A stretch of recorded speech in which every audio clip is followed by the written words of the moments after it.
মণিপুরের অপহৃত যুবককে উদ্ধার করল বদরপুর পুলিশ। ঘটনাকে ঘিরে চাঞ্চল্য। 15 দিন পূর্বে মণিপুর থেকে অপহৃত যুবককে বৃহস্পতিবার রাতে বদরপুর থানা এলাকার রাঙ্গারপাড়া গ্রাম থেকে উদ্ধার করল বদরপুর থানার পুলিশ। এই ঘটনাকে ঘিরে ব্যাপক চাঞ্চল্য এলাকায়।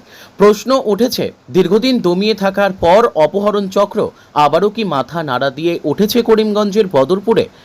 বদরপুর পুলিশ রীতিমতো সাঁড়াশি অভিযান চালিয়ে এই অপহৃত যুবককে উদ্ধার করতে সক্ষম হয়।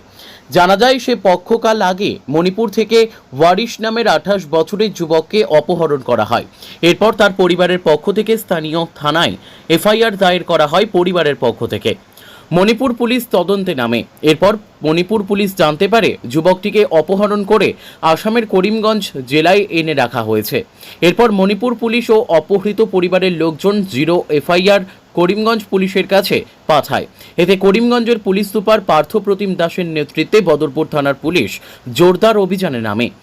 বদরপুর থানার ওসি সোমেশ্বর কোয়ার তার সোর্স লাগিয়ে বৃহস্পতিবার জানতে পারেন ওয়ারিশ নামের যুবকটিকে অপহরণ করে এনে বদরপুর থানাধীন রাঙ্গারপাড়া গ্রামের রশিদ আহমেদের ঘরে লুকিয়ে রাখা হয়েছে। খবর পেয়ে ওসি বিশাল পুলিশ বাহিনী নিয়ে সাদা পোশাকে রশিদের বাড়িটি ঘেরাও করেন। চতুর্দিকে ঘিরে তার ঘরের প্রত্যেকটি রুমে তল্লাশি চালান। এরপর একটি বন্ধ রুমে তল্লাশি চালিয়ে বেঁধে রাখা অবস্থায় ওয়ারিশকে উদ্ধার করেন। সাথে গ্রেপ্তার করা হয় রশিদ আহমেদকে। পুলিশের এই সফল অভিযানের পর ধৃতদের থানায় নিয়ে আসা হয়। পুলিশ রশিদকে জোর জিজ্ঞাসাবাদ চালাচ্ছে। করিমগঞ্জ থেকে সুস্মিতা দাসের রিপোর্ট, ডেলি বরাক।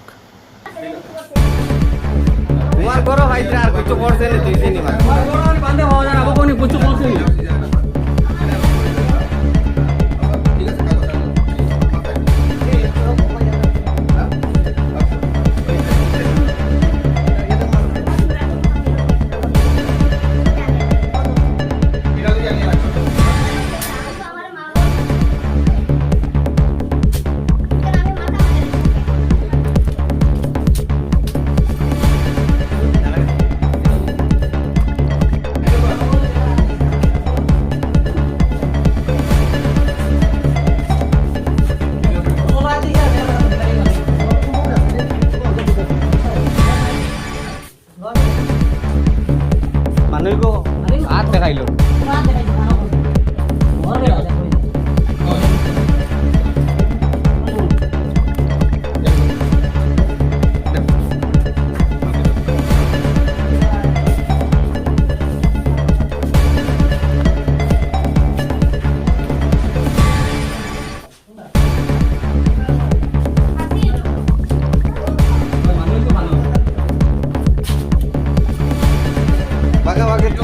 লাগবে না গুলি করে দিবা।